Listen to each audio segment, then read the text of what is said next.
السلام علیکم دوستوں، کیا آپ جانتے ہیں دنیا کے سب سے پہلے انسان کون ہیں؟ جی ہاں، دنیا کے سب سے پہلے انسان حضرت آدم علیہ السلام ہیں۔ اللہ تعالیٰ نے جنت و جہنم، زمین و آسمان اور تمام کائنات کے بعد سب سے پہلے حضرت آدم علیہ السلام کو پیدا فرمایا۔ زمین پر بسنے والے تمام انسان، چاہے گورے ہو یا کالے، امیر ہو یا غریب، اس ملک میں پیدا ہو یا کسی اور ملک میں، سب بھائی بھائی ہیں، اس لیے کہ سب حضرت آدم علیہ السلام کی اولادیں ہیں۔ اللہ تعالیٰ نے جب حضرت آدم علیہ السلام کو پیدا کرنے کا ارادہ کیا تو فرشتوں سے فرمایا کہ میں مٹی سے انسان پیدا کروں گا اور زمین پر اس کو اپنا خلیفہ بناؤں گا، جو میری ہدایت کے مطابق زمین کا انتظام سنبھالے گا۔ فرشتوں نے کہا کہ یہ انسان تو زمین پر فتنہ و فساد مچائیں گے، یعنی لڑائی جھگڑا کریں گے، خون بہائیں گے اور نہ جانے کیا کیا کریں گے۔ اللہ تعالیٰ نے فرمایا، جو میں جانتا ہوں وہ تم نہیں جانتے۔ اللہ تعالیٰ نے پانی اور مٹی سے ایک پاکیزہ صورت تیار کر کے اس میں روح پھونکی اور اس کا نام آدم رکھا۔ پھر ان کو دنیا کی تمام چیزوں کا علم عطا کیا۔ ابلیس کا تکبر۔ اللہ تعالیٰ نے انسان کا مقام و مرتبہ بتلانے کے لیے اور تمام مقام پر اس کی برتری ظاہر کرنے کے لیے فرشتوں کو حکم دیا کہ آدم علیہ السلام کو سجدہ کریں۔ حکم سنتے ہی تمام فرشتے سجدے میں گر گئے، مگر ابلیس، جو فرشتوں کا سردار اور ان کا استاذ تھا، جس کی ہدایت و ریاضت پر فرشتے بھی رشک کرتے تھے، اس نے اللہ کا حکم نہیں مانا اور سجدہ کرنے سے انکار کر دیا۔ اس نے کہا کہ میں آدم سے افضل ہوں، اس لیے کہ میں آگ سے پیدا کیا گیا ہوں اور آدم مٹی سے پیدا کیے گئے ہیں۔ ابلیس تکبر اور گھمنڈ میں مبتلا ہو گیا، جو اللہ کو سخت ناپسند ہے۔ اس نافرمانی کی وجہ سے اللہ نے اس کو اپنے دربار سے نکال دیا اور ابلیس مقربین کی جماعت سے نکل کر شیطانوں کے گھروں میں آ گیا اور ان کا سردار بن گیا۔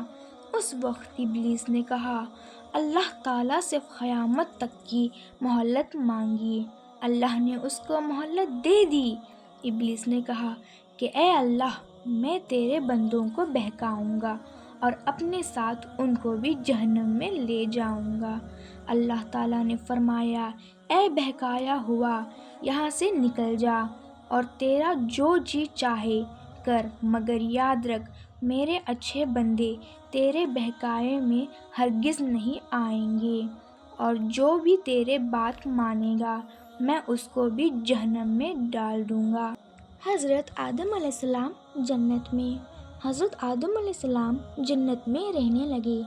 جنت میں راحت و آرام کی بے شمار چیزیں تھیں، لیکن آپ کو تنہائی کا احساس ہوتا تھا، تو اللہ تعالیٰ نے آپ کی دل بستگی کے لیے حوا علیہ السلام کو پیدا فرمایا اور انہیں آپ کی نکاح میں دے دیا۔ اللہ تعالیٰ نے آپ سے فرمایا، اے آدم، تم اور تمہاری بیوی جنت میں جس جگہ چاہو رہو، لیکن راحت و آرام کے ساتھ زندگی گزارو۔ نہ تمہیں کسی چیز کا خوف ہوگا نہ غم، مگر یاد رکھنا کہ جنت میں فلاں درخت ہے، اس کے قریب نہ جانا، ورنہ تمہارا انجام بہت برا ہوگا اور تم نقصان اٹھاؤ گے، پھر تمہارا عشر ظالموں میں ہو جائے گا اور تم نافرمانی میں مبتلا ہو جاؤ گے۔ ابلیس انسانوں کا دشمن۔ ابلیس اللہ کے دربار سے نکالے جانے کے بعد آدم علیہ السلام کے ابدی دشمن بن چکا تھا۔ ہمیشہ موقع کی تلاش میں رہتا تھا کہ کسی طرح آدم علیہ السلام کو جنت سے نکلوا دے۔ اس نے سوچا، اللہ تعالیٰ نے آدم کو فلاں درخت کے قریب جانے سے منع کیا تھا، میں ان کو بہلا پھسلا کر اس درخت کا پھل کھلا دوں گا، پھر اللہ تعالیٰ ان سے ناراض ہو جائے گا اور ان کو جنت سے نکال دے گا۔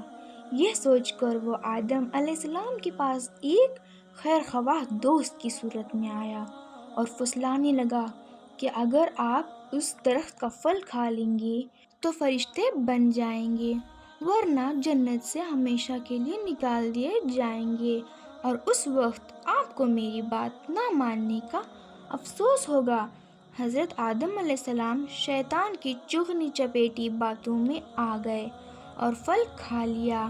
پھل کھاتے ہی حضرت آدم علیہ السلام اور حوا علیہ السلام کے جسم سے جنت کا لباس اتارا گیا اور دونوں اپنا جسم درخت کے پتیوں سے چھپانے لگے۔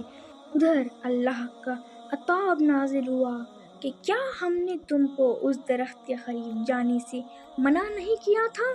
تم شیطان کے دھوکے میں آ گئے اور تم نے میرے حکم کے خلاف کیا۔ تم سب زمین پر اتر جاؤ۔ اللہ تعالیٰ نے آدم علیہ السلام اور حوا علیہ السلام کو جنت سے نکال کر زمین پر بھیج دیا۔ حضرت آدم علیہ السلام کی توبہ اور معافی۔ حضرت آدم علیہ السلام اپنے رب کی ناراضگی سے بہت ڈرے اور پریشان تھے، کیونکہ آپ علیہ السلام اللہ کے نیک نبی اور قریب بندے تھے۔ اپنے فعل پر بہت نادام ہوئے۔ آپ علیہ السلام نے شیطان کی طرح تکبر اور گھمنڈی نہیں کیا، بلکہ اپنی غلطی کو تسلیم کر لیا۔ بہت روئے اور اللہ تعالیٰ سے معافی مانگنے لگے۔ اے ہمارے پروردگار، ہم نے اپنی جانوں پر بڑا ظلم کیا ہے۔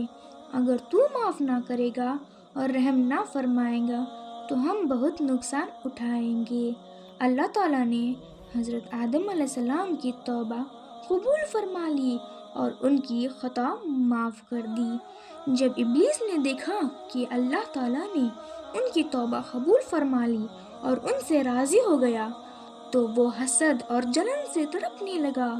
اس نے اس بات کا پختہ عزم کیا، یعنی مضبوط ارادہ کیا کہ میں اولاد آدم کو ضرور گمراہ کروں گا، ان کو گناہ پر آمادہ کروں گا اور اللہ کی خوب نافرمانی کروں گا اور ان کو بھی جہنم میں لے جاؤں گا۔ دوستوں، اگر آپ جاننا چاہتے ہیں کہ حضرت آدم علیہ السلام کی اولاد اور شیطان کی چال کے بارے میں، تو ہمارے چینل کو سبسکرائب کیجیے۔ اس وجہ سے آپ کو نوٹیفیکیشن ملے گی اور آپ کو جانکاری حاصل ہوگی۔